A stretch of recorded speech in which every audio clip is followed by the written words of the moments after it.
Hey everyone, Dr. Kat here. Thanks for coming back.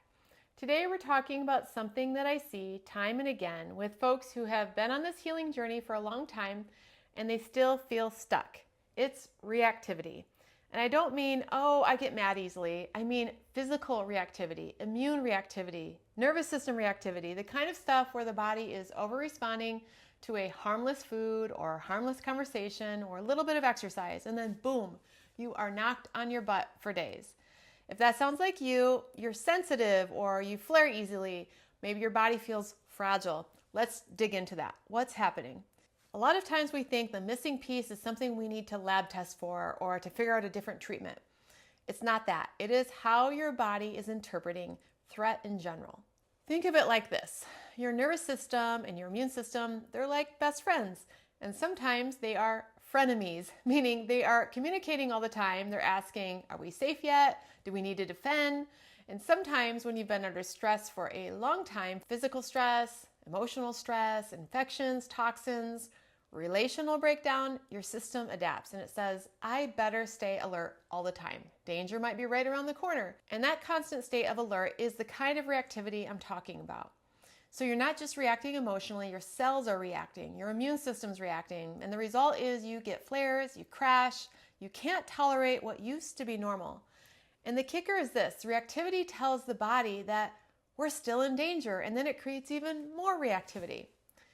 So likely you've heard about the cell danger response, which is the groundbreaking model from Robert Navio. And if you haven't heard about it, you should. The cell danger response says that when cells detect danger like infection or injury, toxin exposure, or just general stress, they turn into a defense mode. They start down-regulating repair. They shift into a protective metabolism. And that's smart for acute trauma, but the problem is when the signal keeps broadcasting, we're under threat, we're under threat. The body doesn't get the memo, okay, threat is over. Resume and repair. Let's heal from that infection. So when your system is reactive, your nervous system sees threat everywhere. Your body stays in that CDR loop, cell danger response loop. And you might be thinking, well, I'm not consciously stressed, but here's where the science comes in. What it says is that your nervous system doesn't need conscious awareness. It responds to signals that you might not even notice. And so this again relates to the vagus nerve, the signaling highway, and why the reactivity of the vagus nerve might be blocking your repair. So 80% of the information from the vagus nerve travels from the body back to the brain. That means your organs, your gut, your lungs, your heart, they're always sending status reports back to the brain. And if your body is reacting, meaning your immune system is firing, your gut is upset, your heart is racing, the vagus nerve sends the signal, we're under threat. The brain is listening and says, okay, we're going to defend and we'll repair later. So repair and healing is literally put on pause because the system is still in react mode. The problem is that people often skip this step. They move into detox work or fasting or different gut protocols or maybe even trauma work. But these kind of protocols don't give the signal of safety. And the vagus nerve is still shouting, danger, danger. The brain is still saying, defend, defend, defend. So none of these treatments are going to land. Does that sound familiar? That's how it was for me for 10 years. So we need to address the different stressors that are inputting into the vagus nerve this reactivity loop. For me, I had to do a complete life rearrangement to heal, meaning my daily stressors like how I was interacting with my partner, my routine needed to be functional and balanced. My physical stressors like how my sleep was, the kind of posture I had, I needed to address those. I had to look at biochemical stressors like my environment, trying to clean that up as much as I could, eating clean food, drinking clean water, again, to all give good input into the vagus nerve. And maybe most importantly, I would say I had to address my psychological stressors, my trauma patterns, my early life vigilant patterns, my type A personality, my emotional reactivity.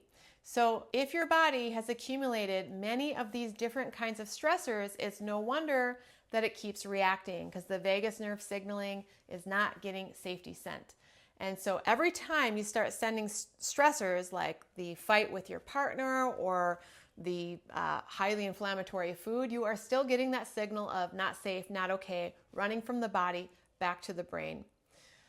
What it looks like when you're in this loop, you might feel good one day and then crash the next. It seems very unpredictable.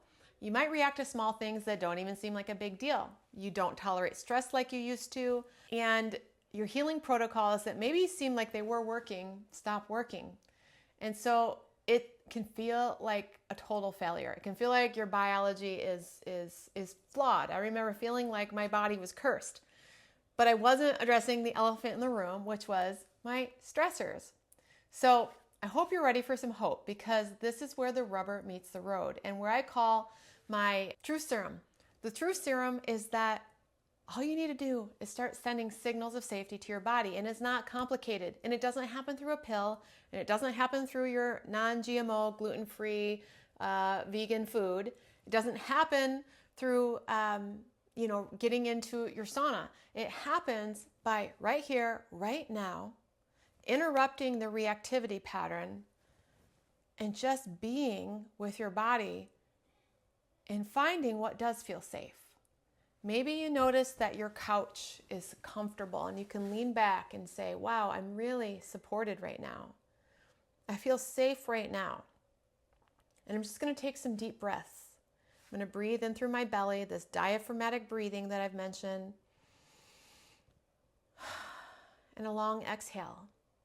And repeating that kind of pattern interrupt to your reactivity is what starts to stabilize your nervous system. It starts to change the signaling of the vagus nerve and change that whole cell danger response stuckness, because you start sending cellular signals of safety by the pause.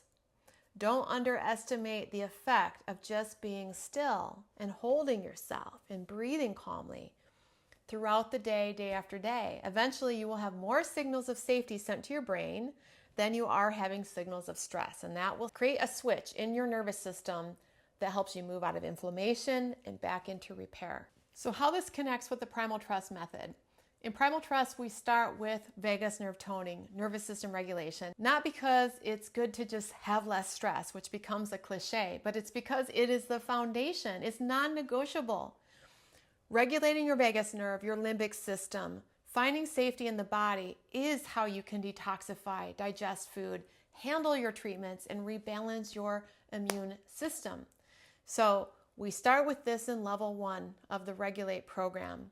And then from there, we go into deeper reactivity patterns. In our level 2 program, we work on the deeper held emotional traumas and things that tend to hijack your brain and repattern that, so that, again, we can send more signals of safety no matter what's happening in your life. The ability to be able to handle it, the ability to go through difficult things and still feel like you're secure in some way. That is how we rebalance the entire nervous system and move back into a state of healing.